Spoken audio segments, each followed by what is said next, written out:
بسم اللہ الرحمن الرحیم۔ صرف 5 منٹ کا مدرسہ قرآن و حدیث کی روشنی میں 56واں دن 26 صفر المظفر۔ نمبر 1، اسلامی تاریخ۔ ملکہ سبا کو اسلام کی دعوت۔ حضرت سلیمان علیہ السلام کے زمانے میں قوم سبا پر بلقیس نامی عورت حکومت کرتی تھی۔ وہ اور اس کی قوم خود بھی کفر و شرک اور ستارہ پرستی میں مبتلا تھی۔ سورج کو اپنا سب سے بڑا دیوتا سمجھتی تھی۔ قرآن کریم میں ہے کہ حضرت سلیمان علیہ السلام کو اس صورتحال کی اطلاع ہدہد پرندے نے دی۔ حضرت سلیمان علیہ السلام نے ہدہد کے ذریعے ایک خط ملکہ کے پاس بھیجا جس میں اس کو اور اس کی قوم کو اسلام قبول کرنے کی دعوت دی گئی تھی۔ جب یہ خط ملکہ سبا کو ملا تو اس نے اپنے درباریوں سے مشورہ کیا، پھر چند لوگوں کو بہت سارے ہدیے اور تحفے دے کر حضرت سلیمان علیہ السلام کے برحق ہونے کی آزمائش کے لیے ان کی خدمت میں بھیجا۔ جب بلقیس کے لوگ تحفے اور ہدیے لے کر پہنچے اور حضرت سلیمان علیہ السلام کی خدمت میں پیش کیا تو آپ علیہ السلام نے واپس کر دیا۔ جب یہ لوگ واپس ہو گئے تو ملکہ کو اس کی اطلاع دیتے ہوئے کہا، حضرت سلیمان علیہ السلام کی حکومت صرف انسانوں پر ہی نہیں بلکہ جنات اور پرندوں پر بھی ہے۔ نمبر 2، حضور صلی اللہ علیہ وسلم کا معجزہ، ٹہنی کا تلوار بن جانا۔ جنگ بدر کے دن حضرت سلمہ بن اسلم رضی اللہ عنہ کی تلوار ٹوٹ گئی اور ان کے پاس اب کوئی ہتھیار نہیں بچا تھا، تو رسول اللہ صلی اللہ علیہ وسلم نے ان کو ایک ٹہنی دی اور فرمایا، جاؤ اس سے قتال کرتے رہو۔ چنانچہ وہ حضرت سلمہ رضی اللہ عنہ کے ہاتھ میں تلوار بن گئی۔ جب آپ کی شہادت ہوئی تو اس وقت بھی وہ آپ کے پاس تھی۔ نمبر 3، ایک فرض کے بارے میں، اولاد کو نماز کا حکم دینا۔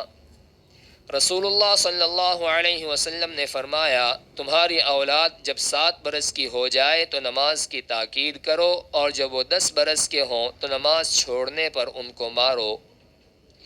نمبر 4، ایک سنت کے بارے میں، ہجرت کے وقت کی دعا۔ جب مجبوری کی وجہ سے کسی جگہ منتقل ہونا پڑے تو یہ دعا پڑھے، کیونکہ رسول اللہ صلی اللہ علیہ وسلم نے ہجرت کے وقت یہی دعا پڑھی تھی، رب ادخلنی مدخل صدق واخرجنی مخرج صدق واجعل لی من لدنک سلطانا نصیرا۔ ترجمہ، اے میرے رب مجھ کو خوبی کے ساتھ پہنچائیے اور مجھ کو خوبی کے ساتھ لے جائیے اور مجھ کو اپنے پاس سے ایسا غلبہ دیجیے جس کے ساتھ نصرت ہو۔ نمبر 5، ایک اہم عمل کی فضیلت، لوگوں کو نفع پہنچانا۔ رسول اللہ صلی اللہ علیہ وسلم نے فرمایا، اللہ کے نزدیک تمام لوگوں میں سب سے زیادہ پیارا وہ شخص ہے جو لوگوں کو زیادہ نفع پہنچائے۔ نمبر 6، ایک گناہ کے بارے میں، کفر و نافرمانی کا وبال۔ قرآن میں اللہ تعالیٰ فرماتا ہے، اللہ ہی تو ایسا ہے جس نے تم کو زمین میں آباد کیا، لہذا جو شخص کفر کرے گا اس کے کفر کا وبال اسی پر ہوگا، اور کافروں کا کفر ان کے رب کے نزدیک ناراضگی ہی کو بڑھاتا ہے، اور کافروں کے لیے ان کا کفر صرف نقصان بڑھانے ہی کا سبب ہوتا ہے۔